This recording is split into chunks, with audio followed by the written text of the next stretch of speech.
BSSC inter स्तरीय बहाली जो 2014 की है, 7 साल बीत जाने के बाद भी अभी तक पूरी नहीं हो पाई है और अभी इसका काउंसलिंग कराया जाना बाकी है और उसके बाद फाइनल रिजल्ट प्रकाशित किया जाना बाकी है। लेकिन बीएसएससी लगातार सुस्त रवैया अपना रही है और तानाशाही रवैया भी अपना रही है।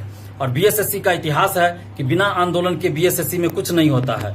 आप बीएसएससी प्रथम इंटर स्तरीय बहाली को ही देख लीजिए तो इसके पीटी परीक्षा के लिए भी परीक्षार्थियों को आंदोलन करना पड़ा था, पीटी के रिजल्ट के लिए भी आंदोलन करना पड़ा था और मुख्य परीक्षा के लिए भी आंदोलन करना पड़ा और टाइपिंग टेस्ट के लिए भी आंदोलन करना पड़ा था। तो बिना आंदोलन के बीएसएससी में कुछ अभी तक नहीं हो पाया है। और बीएसएससी के सचिव और अध्यक्ष महोदय से भी हम आग्रह कर रहे हैं कि आप 1 सप्ताह के अंदर काउंसलिंग से संबंधित डेट घोषित कीजिए, काउंसलिंग से संबंधित नोटिस अपने वेबसाइट पे डालिए।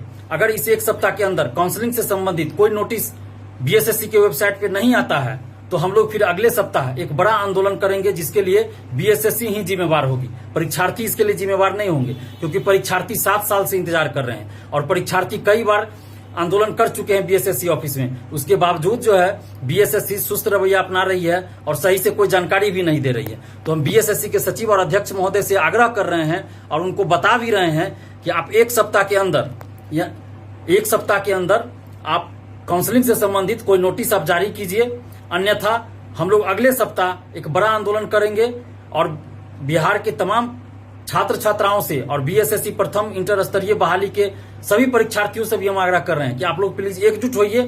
जब तक आप एकजुट होकर आंदोलन नहीं करेंगे तब तक ये बीएसएससी सुनने वाली नहीं है। आप लोग एकजुट होइए और इस सप्ताह में अगर बीएसएससी नोटिस जारी नहीं करती है काउंसलिंग से संबंधित तो हम लोग फिर अगले सप्ताह यानी कि 20 से 25 सितंबर के बीच हम लोग एक बड़ा आंदोलन करेंगे और उस आंदोलन में सभी को आना पड़ेगा। आप लोग सोचेगा कि घर बैठे आंदोलन हो जाए तो फिर नहीं हो पाएगा, आपको आना ही पड़ेगा। आपको 20 से 25 के बीच जब डेट घोषित होगा तो आपको आना ही पड़ेगा उस डेट में, तभी कुछ हो पाएगा। आप सोचिएगा कि कोई तो जा रहा है हमारे लिए लड़ने, हम घर बैठे रहें, तो फिर नहीं होगा। आप जितने भी परीक्षार्थी हैं बीएसएससी प्रथम इंटर स्तरीय बहाली के, आप सब सोच लीजिए कि आपको एक दिन के लिए बीएसएससी ऑफिस आना है तो आना है। और आप एक दिन अगर आ गए तो यकीन मानिए, विश्वास रखिए, अगर आप सभी परीक्षार्थी एक दिन बीएसएससी ऑफिस आ जाते हैं तो देखिएगा उसी दिन शाम तक बीएसएससी को काउंसलिंग से संबंधित नोटिस जारी करना पड़ेगा और फाइनल रिजल्ट कब प्रकाशित होगा उससे संबंधित भी नोटिस जारी करना पड़ेगा।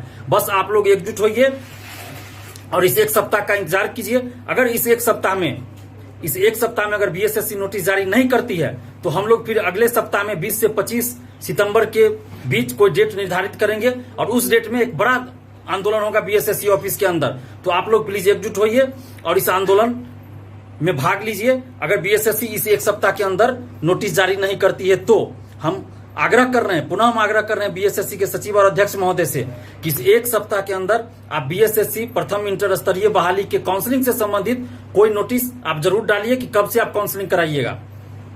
अन्यथा हम अगले सप्ताह एक बड़ा आंदोलन करेंगे जिसके लिए आप खुद जिम्मेवार होंगे। आखिर परीक्षार्थी कब तक इंतजार करे? 7 साल से परीक्षार्थी इंतजार ही तो कर रहे हैं। इस दरमियान हजारों ऐसे परीक्षार्थी हैं जिनकी उम्र समाप्त हो गई, वो कहीं सरकारी नौकरी के लिए फॉर्म भी नहीं भर सकते हैं। तो परीक्षार्थी, हजारों परीक्षार्थी, 50,000 से ज्यादा परीक्षार्थी मानसिक रूप से तनावग्रस्त है, मानसिक रूप से प्रताड़ित हो रहे हैं। हजारों परीक्षार्थी मानसिक रूप से प्रताड़ित हो रहे हैं। तो ये तो बिल्कुल ही अमानवीय रवैया बीएसएससी द्वारा अपनाई जा रही है।